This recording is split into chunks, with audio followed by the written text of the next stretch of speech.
Mini heart gesture, new accusation against Prime Minister Paetongtarn Shinawatra. Serial petitioner Ruangkrai Leekitwattana has found a new potentially serious offense to accuse Prime Minister Paetongtarn Shinawatra of making a mini heart gesture while wearing her civil service uniform. Already involved in a process aimed at dissolving the Pheu Thai party for being dominated by Ms. Paetongtarn's father, Saxena, Mr. Ruangkrai has once again delved into the ethics section of the Constitution. In his latest submission of documents to the National Anti-Corruption Commission, NACC, he asked the commission to investigate whether Ms. Paetongtarn's action during a photo session on September 7 violated Sections 17, 21, and 27(2) of the Constitution. He also requested that the case be forwarded to the Supreme Court under Section 235(1) and asked whether she could face a lifetime political ban under Section 235(4) of the Charter for persuading other cabinet ministers to cross their thumbs and index fingers while posing at Government House in their white uniforms. Most cabinet members followed her lead until an official overseeing the photo session informed them that the gesture was deemed inappropriate for people in uniform. Thai netizens had mixed reactions to the incident, although few viewed it as an ethical violation. In his petition to the NACC, Mr. Ruangkrai stated that videos of the event were easily accessible to the public on TikTok and elsewhere, which could damage the dignity of the Prime Minister's office.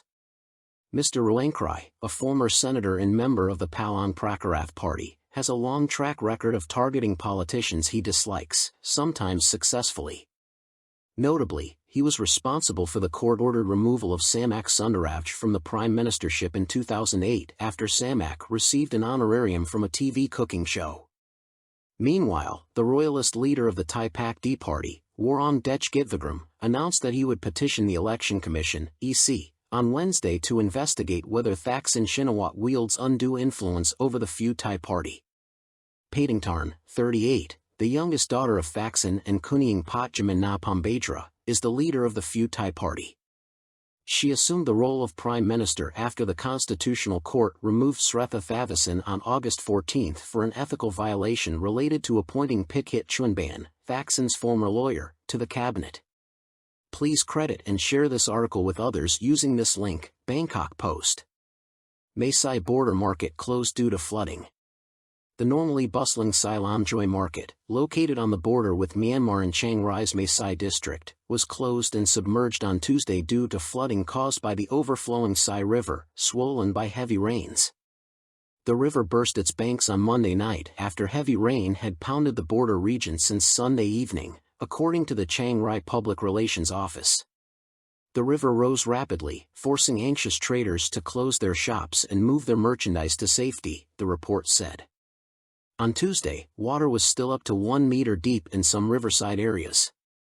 The Provincial Electricity Authority cut power to certain flooded areas as a safety precaution, leaving about 300 customers without electricity until the floodwaters recede. Sai Lom Joy is a major, busy market on the border between Mae Sai and Tachalek, Myanmar. District officials are still assessing the damage caused by the flooding. The Northern Meteorological Center issued a warning on Tuesday of more rain, sometimes heavy, expected in the northern region until next Monday. Please credit and share this article with others using this link. Bangkok Post. Rakesh Saxena released from jail, set for deportation. Police have detained Rakesh Saxena, mastermind behind the collapse of the Bangkok Bank of Commerce, BBC, following his release from prison, and he will be deported. The bank's collapse in 1995, due to the mismanagement of huge undercollateralized loans, marked the start of the Asian Tom Yam Kung financial crisis.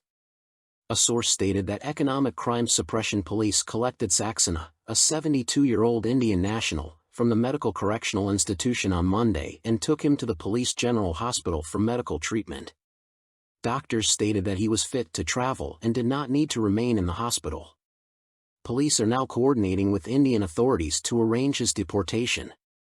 Saxena, born in Indore in the Indian state of Madhya Pradesh, was convicted of embezzling funds from the bank between 1994 and 1996 while serving as an advisor to the late Kirkiat Jalakandra, then president of the BBC. The embezzled amounts were estimated at $75 million. Saxena was charged in 1996 following the collapse of the BBC in 1995, which contributed to a system-wide financial collapse that led to the 1997 Asian financial crisis. Saxena fled to Canada and was arrested near Vancouver in July 1996. He spent the next 12 years under house arrest, which he paid for, in a luxury condo on the West Coast.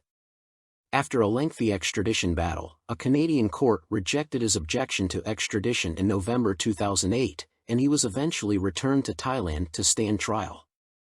In June 2012, the Bangkok South Criminal Court sentenced him to 10 years in prison, imposed a fine of 1 million baht, and ordered him to return 1.13 billion baht to the bank in connection with illicit loans to City Trading Corp., totaling 1.6 billion baht.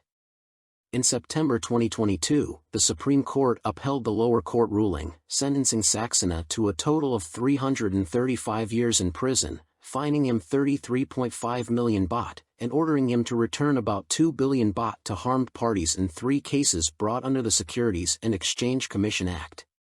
By law, his sentence was capped at 20 years.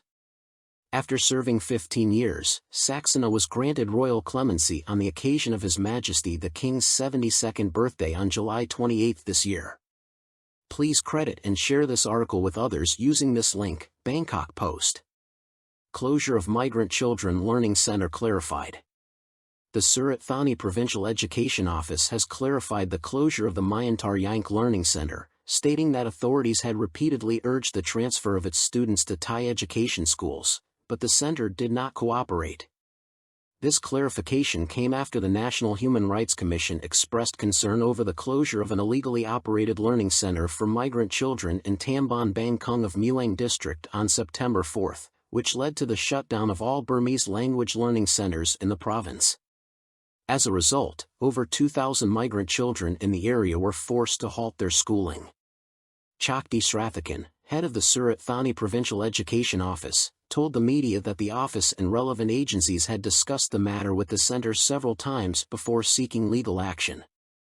He also added that the office has already recorded the details of all the center's students. Mr. Chakti stated that a total of 928 public and private schools offering Thai education in the province can accommodate these children. He also mentioned an earlier case of the Wat Pho Y Learning Center, which was shut down, and all of its students, over 300 children, were later transferred to local primary schools. However, the Myanmar Learning Center refused to cooperate with the authorities and insisted on using the Myanmar curriculum, complicating the resolution of the issue, Mr. Chakti said. He insisted that the office had strictly adhered to the Convention on the Rights of the Child. Mr. Chakti added that more than 50% of foreign children, particularly those from Myanmar, are already enrolled in Thai schools across Surat Thani and receive the same rights as Thai children. Our bigger concern is children whose parents entered Thailand illegally, which makes it difficult for them to access the Thai education system, he said.